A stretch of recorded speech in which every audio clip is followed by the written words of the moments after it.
Halo teman-teman, assalamualaikum warahmatullahi wabarakatuh. Balik lagi bersama RD Tutorial. Oke teman-teman, banyak sekali teman-teman YouTuber pemula yang bingung terkait dengan hak cipta pada videonya.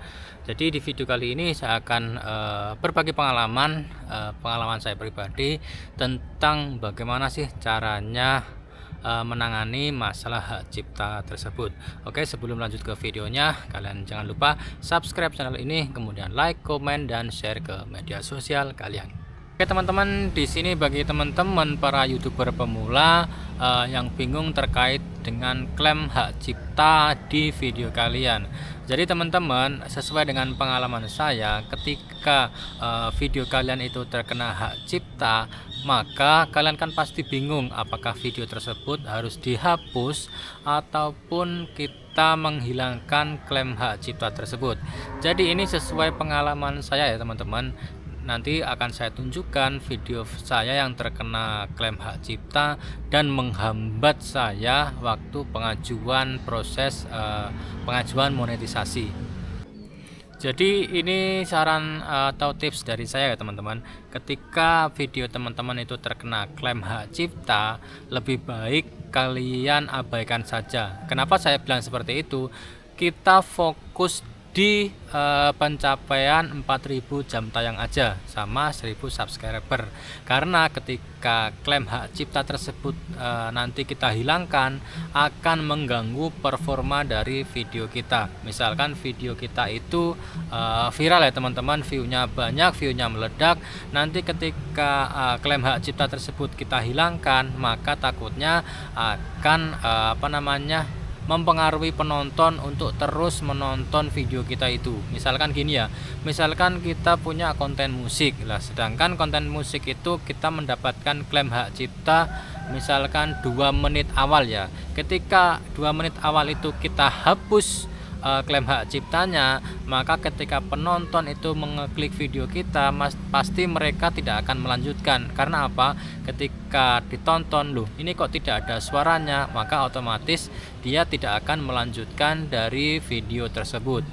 Itu adalah yang pertama. Terus yang kedua, ketika video itu yang kena klaim hak cipta itu kita hapus, nanti kan kita kita akan rugi. Kita sudah capek-capek mendapatkan jam tayang dari video yang viral tersebut ataupun video yang viewnya banyak, nanti kita hapus videonya, itu nanti kita rugi ya teman-teman. Jadi saran saya jangan menghapus videonya, karena ya kalau misalkan video tersebut viewnya sudah bagus, jam tayangnya sudah bagus, kita hapus, maka kita yang akan rugi. Oke teman-teman, kita langsung saja ke topik pembahasannya ya. Di sini saya akan mengasih contoh video mana yang terkena klaim hak cipta. Ini adalah contoh videonya.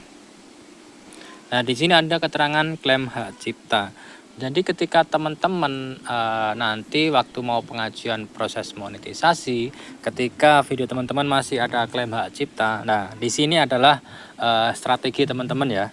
Jadi kalian harus punya strategi gimana sih caranya agar jam tayang kita tidak hilang begitu saja ya. Di sini ketika nanti kalian mau pengajuan proses monetisasi, silakan kalian langsung saja klik hak ciptanya. Kemudian di sini kan ada keterangan tinjau masalah, langsung aja kita klik tinjau masalah. Nah, di sini ini adalah video yang terkena klaim hak cipta, itu dia ada keterangan di sini abu-abu ya warnanya. Ini langsung saja kita klik di bagian ini yang komposisi ini. Di sini ada beberapa pilihan. Yang pertama adalah hapus lagu atau dengan pangkas segmen ya. Di sini untuk klaim hak cipta musik itu biasanya saya pakai hapus lagu. Setelah itu di sini ada keterangan klaim hak ciptanya itu dari menit keberapa ke menit keberapa. Setelah itu kita pilih simpan. Itu adalah tips yang pertama ketika video kalian terkena klaim hak cipta. Dan untuk tips yang kedua, ketika teman-teman itu menerima klaim hak cipta maupun konten berulang ataupun konten yang digunakan ulang, silahkan kalian cek ya indikasi video mana yang sekiranya itu ada indikasi tentang konten yang digunakan ulang. baik itu mungkin dari segi thumbnail ataupun dari segi video-video yang bukan orisinil ya teman-teman. Siapa tahu nanti kontennya teman-teman itu sama dengan kontennya orang lain, misalkan teman-teman ngambil videonya orang lain dan lain sebagainya.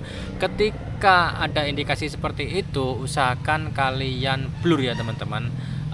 Di YouTube Studio itu ada yang namanya ngeblur video ketika teman-teman nanti menerima klaim hak cipta.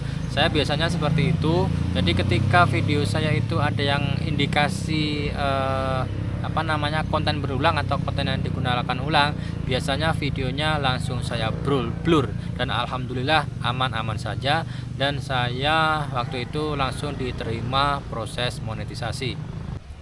Oke teman-teman, itu tadi adalah beberapa tips yang saya bagikan kepada teman-teman terkait dengan hak cipta. Jadi teman-teman, kesimpulannya ketika video kalian itu menerima klaim hak cipta ataupun konten berulang dan konten digunakan ulang, kalian jangan buru-buru menghapus video kalian. Kenapa? Itu nanti akan merusak performa dari video kalian. Jadi ketika kalian menerima klaim hak cipta, itu biarkan saja. Kita fokus di mengejar 4.000 jam tayang dan juga 1.000 subscriber. Ketika target itu sudah terpenuhi, maka langkah selanjutnya adalah kita mengganti lagu ataupun menghapus lagu yang terkena klaim hak cipta tadi, ataupun kita bisa mengeblur video yang terkena konten berulang maupun konten yang digunakan ulang, agar kita tidak rugi terkait dengan pencapaian jam tayang yang sudah kita dapatkan dari video yang terkena klaim tersebut. Oke, cukup sekian video kali ini, semoga bermanfaat untuk teman-teman semuanya yang saat ini sedang berjuang bagi konten kreator YouTuber pemula. Cukup sekian video kali ini, semoga bermanfaat. Saya akhiri. Assalamualaikum warahmatullahi wabarakatuh. Salam YouTuber pemula.